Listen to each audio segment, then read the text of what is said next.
Gracias, doctor. El doctor Alfonso,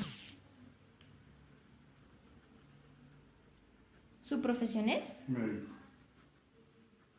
Médico general, ¿verdad, doctor? Su cargo... Médico director. Médico director. Ya, eso es lo...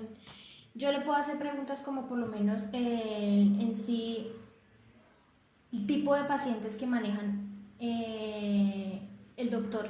Sí. Todo más se maneja con fármacos, con medicamentos, Y con psicoterapia. con psicoterapia. Las ¿cierto? dos. Y con psicología verde. Son tres. Ese es el fundamento de la usoterapia. Nosotros tenemos una población de más o menos 200 personas con discapacidad. Estas capacidades son cognitivas, son físicas y son mentales. Casi siempre van asociadas la cognitiva y la mental.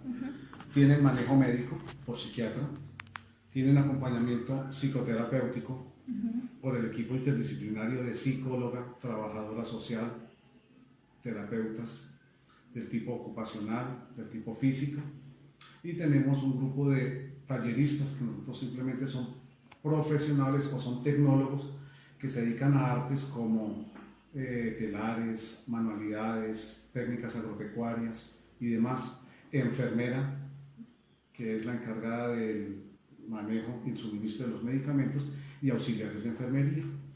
Tenemos aproximadamente unos 70 pacientes de esta patología. De esa patología, bueno. En cuestión de terapias psicológicas, y para usted, ¿qué punto de vista tiene las terapias psicológicas o al medicamento? Las dos. Las dos son... No, es más, las tres. Acuérdate que nosotros utilizamos verdad, demasiado sí. psicología verde. Eso es una nueva filosofía que manejamos institucionalmente, en donde todos estos pacientes mentales de base deben de tener un manejo medicamentoso. ¿Quién los formula? El médico psiquiatra, el médico neurólogo. Ellos piden el acompañamiento básico, fundamental del grupo de psicoterapia. ¿Quién es? Psicólogo. Entonces, ahí es donde engrana esta profesión con el manejo de estas personas. La gran mayoría requieren medicamentos, pero también necesitan este soporte. Y el tercero, que es la psicología verde, es el medio ambiente. El hecho de ver verde, el hecho de respirar aire puro, el hecho de no estar contaminados, de no estar encerrados. Eso ha mejorado de una manera importante la evolución de los pacientes hacia la estabilización, no tanto la mejoría, porque estos pacientes normalmente son crónicos por muchos años, pero sí hay una mejoría evidente en comportamientos, en entendimiento, en concentración, en todas las facetas de la psicología. Y cuando el paciente no quiere ser ayudado, o tiene que ser, o puede tomar otra... No porque verdaderamente, primero, son pacientes que tienen que tener todo un acompañamiento familiar, trabajo social está con ellos. Obligar, no estamos nosotros en esa terapéutica, porque verdaderamente como los pacientes que requieren esa sintomatología o que requieren ese tratamiento deben estar en sitios como hospitales psiquiátricos, hospital psiquiátrico, no centro de protección. De protección. La psiquiatría y el psicólogo, ese ya es... Son absolutamente aparte. Pero son la llave fundamental de estos pacientes. Psiquiatra requiere del psicólogo en su manejo terapéutico y psicólogo requiere del psiquiatra en su parte medicamentosa. Entonces eso es como la uña y el dedo. Los dos tienen que ir juntos. Y obviamente hay patologías que requieren de uno y hay situaciones que requieren de otro.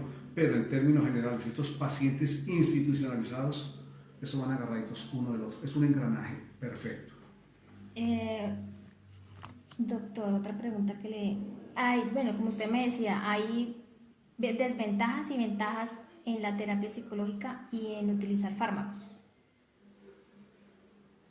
¿Qué desventajas puede ser? O sea, hay personas que utilizan fármacos y se pueden poner peor de lo que están, ¿o...? No es eso. Lo que pasa es que es complementario.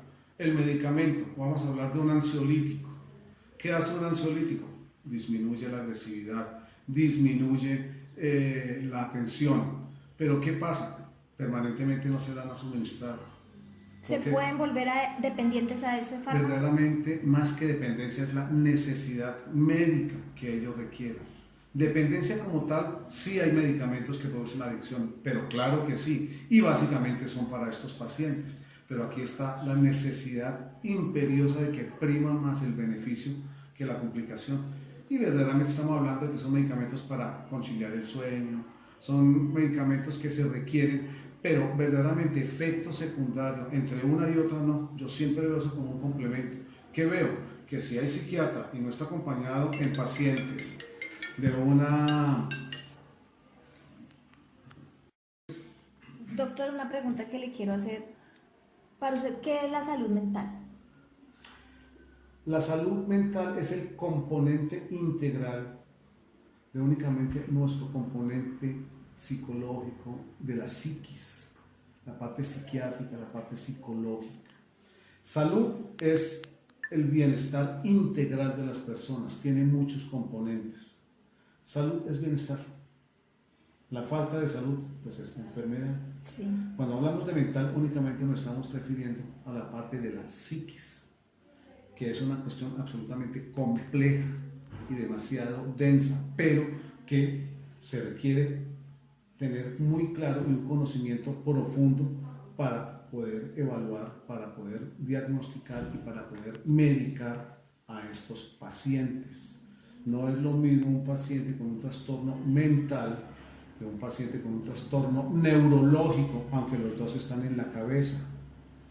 Aunque muchos pacientes con trastornos neurológicos, uno de sus efectos secundarios es un trastorno mental.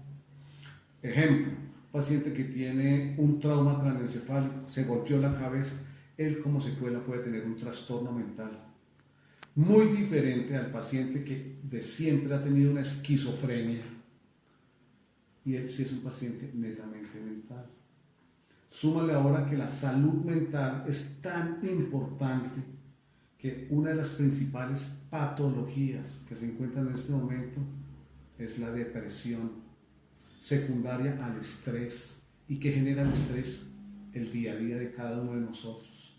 Desde que uno se levanta ya está preocupado porque va tarde y porque se le acabó la crema dental y porque el huevo está caliente y porque no encontré la ropa y porque tengo que salir con mi hijo.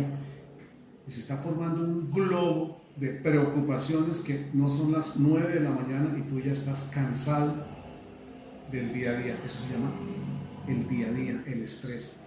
Y va pasando a tal hora que tú llegas y verdaderamente súmale el día a día, más el día, más la semana.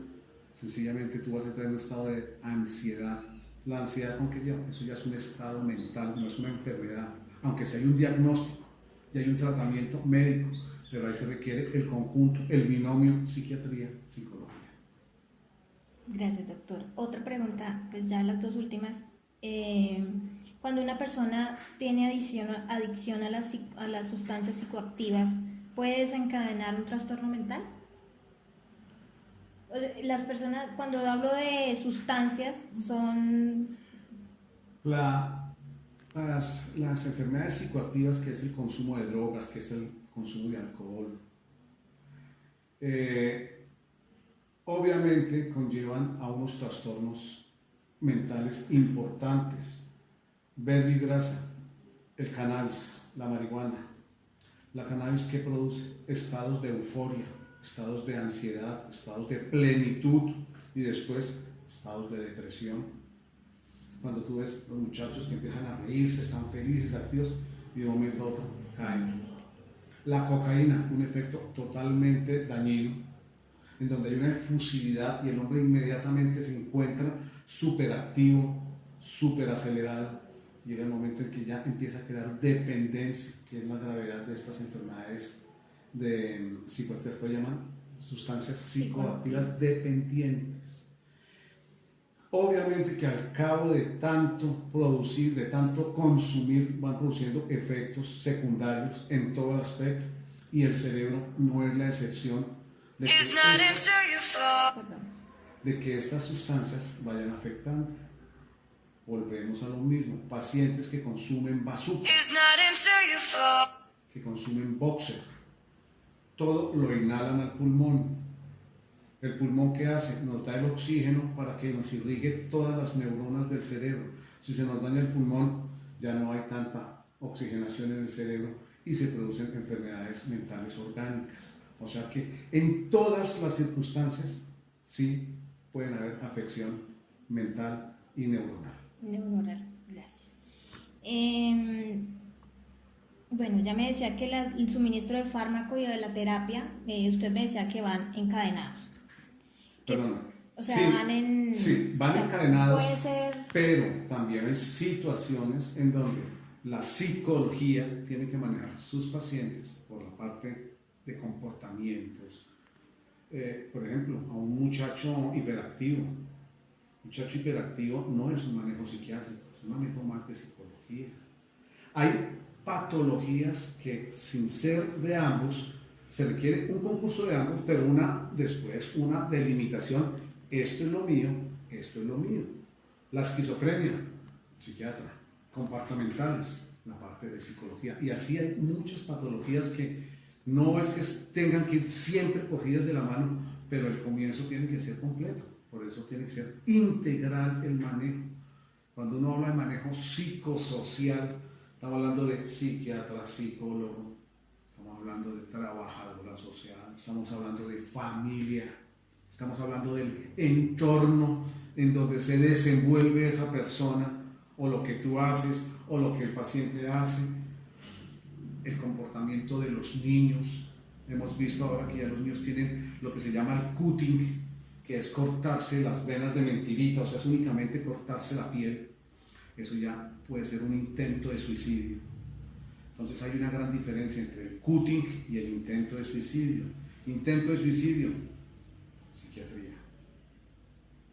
Y manejo después de psicoterapia. Cutting, ansiedad, manejo psicología. Entonces toca clasificar muy bien para definir cuál es el profesional. Pero en términos generales yo siempre he visto que los manejos no tienen que ser individuales, el manejo tiene que ser grupal, colectivo, mancomunado y por el contrario totalmente pegados los dos para que se pueda trabajar la psicología verde, la cantidad de manejos que hay ahora, hidroterapia, psicoterapia, todo lo demás. Bueno, la última pregunta. ¿Qué consejos me puede dar usted para el cuidado de la salud mental?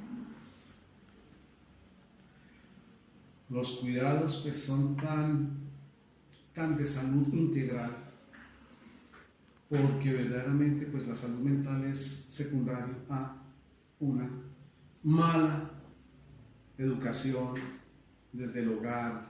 Si ya empezamos a tener una pareja disfuncional en donde el señor le pega, la señora no está, el señor exige, la señora exige, todo el mundo exige, se torna violento. Entonces ahí empieza nuestra educación en familia.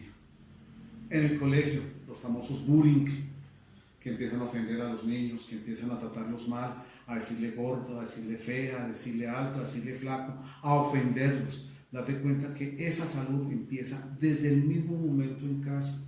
Sigamos las compañías de los muchachos. La adolescencia y preadolescencia, que es una etapa tan terrible, en donde por más que los padres queramos estar con nuestros hijos, nunca vamos a estar en el tiempo adecuado. Sencillamente ellos dependen de un medio de consumo que es la televisión, que es el vecino, que es el muchacho del grupo, el líder del grupo, que puede ser un muchacho bueno, perfecto, o puede ser un muchacho malo, que fuma, que toma. Entonces, date cuenta que la salud mental empieza desde la prevención. ¿Qué es prevención? Lo que todos sabemos prevenir. Entonces, así como yo te digo, cada vez que tú vas al baño, lávate las manos. Eso es prevención. Nuestra salud mental también requiere prevención. Evitemos los choques de familia, por lo menos en presencia de los muchachos. Que el colegio sea pues, lo medianamente capacitado los docentes como para que puedan manejar estas cosas. La psicología es importantísima. Desgraciadamente, nuestra cultura tercermundista es el machismo o el feminismo, los extremos, la pelea. Segundo, tú tienes que, una vez haya un diagnóstico de un niño con alguna patología, empezar a encarrilarla, enfilarla. Se llama perfilar, para que esa persona sea atendida, pero desde pequeñito, no esperemos que sea adulto, porque después de adulto ya lo que vamos a encontrar es una cantidad de mañas, de vicios, que es muy poco lo que podemos hacer. La salud mental, como todo, es prevención, es diagnóstico oportuno y precoz y un manejo adecuado intergrupal. Doctor, muchas gracias, muy amable. Bueno, mi niña, muy bien.